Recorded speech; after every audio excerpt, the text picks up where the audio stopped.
નમસ્કાર. આજે આપણે આ વિડીયોમાં મહાત્મા ગાંધી રાષ્ટ્રીય ગ્રામીણ રોજગાર બાંયધરી અધિનિયમ સ્કીમ એટલે કે યોજના વિશે જોઈશું, જેને શોર્ટમાં ટૂંકમાં MGNREGA એટલે કે મનરેગા પણ અમુક લોકો તેને કહે છે, મનરેગા.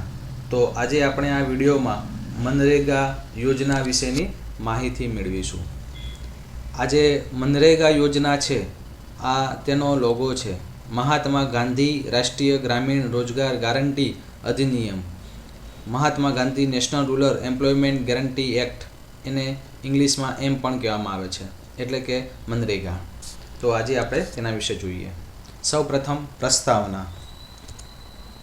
કેન્દ્ર સરકારે તારીખ 7 સપ્ટેમ્બર 2005, ઘણી પરીક્ષામાં તારીખ પૂછે છે કે મનરેગા જે યોજના છે એ કઈ તારીખથી એની શરૂઆત થઈ છે અથવા તો લોન્ચ થઈ છે.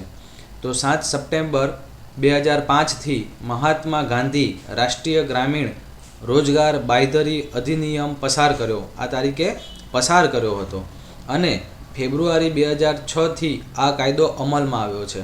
એટલે કે પરીક્ષામાં ફેરવવા માટે, કોમ્પ્લેક્સ પેપર કાઢવા માટે એમ પૂછી શકે કે ક્યારે આ કાયદો પસાર કરવામાં આવ્યો, તો આ તારીખે પસાર કરવામાં આવ્યો.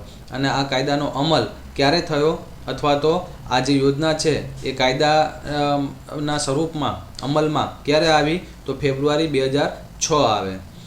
મનરેગા યોજના ફક્ત વિકાસના કાર્યક્રમ ન હોય, સૌપ્રથમ ગ્રામીણ યોજનાને રોજગારી તેઓનો અધિકાર સ્વરૂપે પૂરું પાડી શકે તેવો કાયદો છે. ગ્રામ્ય વિસ્તારમાં રહેતા કોઈપણ કુટુંબ કે જેના પુખ્ત વયના સભ્યો બિનકુશળ શ્રમ કરવા ઈચ્છુક હોય તેવા દરેક કુટુંબને કુટુંબ દીઠ દરેક નાણાકીય વર્ષ એટલે કે 2001/4/2015થી 31/3/2016 એ રીતના દરેક નાણાકીય વર્ષ, એવું નહીં કે આ એક વખતની સ્કીમ છે, દરેક નાણાકીય વર્ષમાં વધુમાં વધુ 100 એટલે કે પહેલાં 100 દિવસ હતા, હવે એ 150 થયા છે, દિવસ રોજગારી આપવાનો આ યોજનાનો હેતુ છે. તેવું આપણે એમ પણ કહી શકીએ, અહીં લખ્યું છે, જુઓ આ એના લોગોમાં બતાવે છે કે 100 દિવસની ગેરંટેડ અથવા તો ગેરંટેડ યોજના, કે 100 દિવસ એ શ્રમદાન એમાં તમે આપી શકો છો દરેક નાણાકીય વર્ષમાં. તો આ 100 શું બતાવે છે, એ એવું ઇન્ડિકેટ કરે છે કે 100 દિવસની આ સ્કીમ છે, વર્ષમાં 100 દિવસ તમને એ આપે છે. તો આ પ્રસ્તાવના થઈ. હવે 100 દિવસની જગ્યાએ 150 દિવસ થયા છે. જો તમારે અમારા બધા જ વિડીયોનું લિસ્ટ જોતું હોય કે જેમાં યોજના, તેવી જ રીતે રિઝનિંગના પ્રોબ્લેમ્સ, મેથેમેટિક્સના પ્રોબ્લેમ્સ એટલે કે ગણિત, ગુજરાતી ભાષા, ગુજરાતી સાહિત્ય, ગુજરાતી વ્યાકરણ, અંગ્રેજી વ્યાકરણ, કરંટ અફેર, શોર્ટકટ ટ્રીકો, આ બધી જ વસ્તુ તમારે અમારા વિડીયોમાં જોતી હોય અથવા તો તેના વિડીયો જોતા હોય, તો આ જે લિંક દેખાય છે એ લિંક ઉપર ક્લિક કરી અથવા તો આ લિંકના જે URL છે, આ લિંકમાં જે લખ્યું છે એને તેવું જ સેમ તમારા બ્રાઉઝરમાં નાખીને જોવાથી તમને અમારા બધા જ વિડીયોનું લિસ્ટ ત્યાં તમને આપોઆપ મળી જશે. તો આ લિંક જે છે એ લિંક બ્રાઉઝરમાં લખી તેને જોવા વિનંતી. 2. આ યોજનાનો લાભ કોણ લઈ શકે? આ યોજનાનો હેતુ ગ્રામીણ કુટુંબના પુખ્ત વયના સદસ્યો કે જેઓ બિનકુશળ કામ કરવા ઈચ્છુક હોય, એટલે કે તેમની પાસે કુશળતા નથી, બરાબર છે, તેવા દરેક કુટુંબને કુટુંબ દીઠ દરેક નાણાકીય વર્ષમાં વધુમાં વધુ પહેલા 100, અત્યારે 150, ગ્રામીણ વિસ્તારમાં 150 દિવસ રોજગારી આપવાનો છે. યોજનાના લાભ. આ યોજના થકી કોને અને કેવા પ્રકારના લાભ થઈ શકે? તો સામાજિક સુરક્ષા વધી શકે, એટલે કે મનરેગા યોજના થકી રોજગારી પૂરી પાડી ગ્રામ્ય વિસ્તારોમાં નિવાસ કરતા જરૂરિયાતમંદ કુટુંબોને આજીવિકાના અવસરો આપવામાં મદદરૂપ થવું. એટલે કે જે ગ્રામ્ય વિસ્તારમાં રહેતા હોય અને જરૂરિયાતમંદ કુટુંબ હોય તો તેને એ પોતાના આજીવિકા અથવા તો તેમનું જે રહેણીકરણી છે અથવા તો આજીવિકા છે એમાં આપી મદદરૂપ થઈ શકાય એમ છે. આજીવિકા સુરક્ષા સાથે ગ્રામ્ય વિસ્તારમાં ટકાઉ અસ્કયામતોનું નિર્માણ, જળ સુરક્ષાની સ્થિતિમાં સુધાર અને જમીનની ઉત્પાદકતામાં વધારો. સ્વાભાવિક છે, કારણ કે આ સ્કીમ જે છે ગ્રામ્ય વિસ્તારો માટે વધુ લાગુ પડે છે. તો ગ્રામ્ય વિસ્તારોમાં કામ થશે, અને કામ થશે તો જે કંઈ પણ નાના મોટા જે પ્રોબ્લેમ્સ છે, સમસ્યા છે, એ આપોઆપ ધીરે ધીરે એમાં ઘટાડો થશે અને એ બાબતમાં આગળ વધાશે. તેવી જ રીતે ગ્રામ્ય વિસ્તારમાં દુષ્કાળ નિવારણ અને પૂર નિયંત્રણ ઉપર પણ કાબૂ મેળવી શકાશે. આ સ્લાઇડમાં આ રેફરન્સનો અથવા તો આ પ્રેઝન્ટેશનમાં આ રેફરન્સનો ઉપયોગ કરવામાં આવ્યો છે. તો જો આપને ગુજરાત જાહેર સેવા આયોગ એટલે કે જીપીએસસી, યુપીએસસી, એસએસસી, પોલીસ ભરતી બોર્ડ એટલે કે PSI, constable, ASI, DYSO, Gujarat ગૌણ સેવા પસંદગી મંડળની તમામ પરીક્ષાઓ જેવી કે બિન સચિવાલય, ઓફિસ આસિસ્ટન્ટ, તેવી જ રીતે હિસાબનીશ, ઓડિટર, તેમજ પંચાયત સેવા પસંદગી, શિક્ષક યોગ્યતા કસોટી, ટેટ, ટાટ,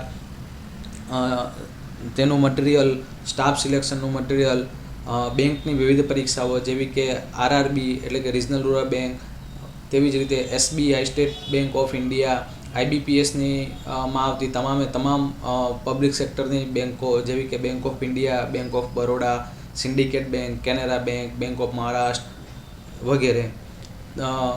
એસઓ એટલે કે સ્પેશિયાલિસ્ટ ઓફિસર, જેના અંદર આઈટી અને જે પણ જે સ્પેશિયાલિસ્ટ આવે છે તમામ.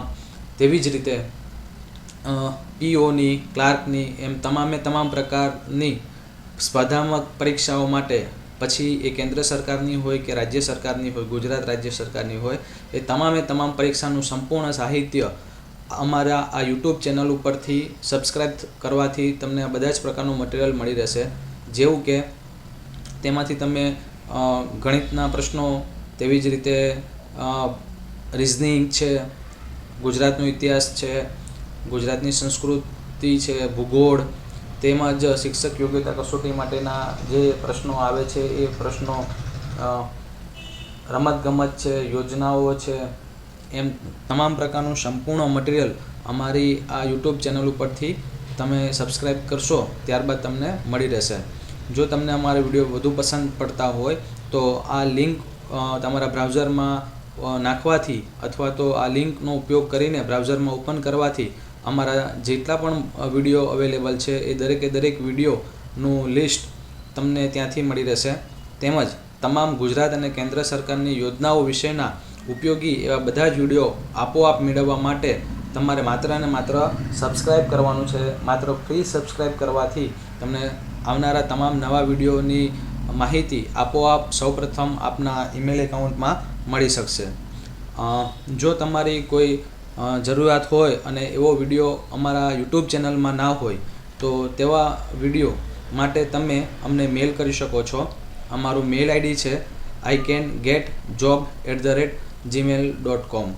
અમારા આ યુટ્યુબ ચેનલમાં શોર્ટકટ ટ્રીક, તે રીતે ઓછા સમયમાં કેમ કરીને વધુ પ્રશ્નો હલ કરવા તેની ટ્રીક, કેલેન્ડરના પ્રોબ્લેમ, ઘડેલના પ્રોબ્લેમ્સ, એને શોર્ટકટ માહિતી અથવા તો શોર્ટકટ ટ્રીકથી કેવી રીતના સોલ્વ કરાય એ તમામે તમામ વસ્તુને આવરી લેવામાં આવી છે. જો તમારે કોઈક તમારી પસંદગીનો વિડીયો જે અત્યારે અમારી પાસે અવેલેબલ ના હોય, યુટ્યુબ ચેનલમાં અવેલેબલ ના હોય, અને એ વિડીયો જોતો હોય જે અત્યારે અવેલેબલ ના હોય, તો તેના માટે તમે અમને મેલ કરી શકો છો. અમારું મેલ આઈડી છે icangetjob@gmail.com. જો તમને આ વિડીયો પસંદ પડ્યો હોય તો જરૂરથી એક લાઈક અને એક શેર કરવા વિનંતી. ધન્યવાદ.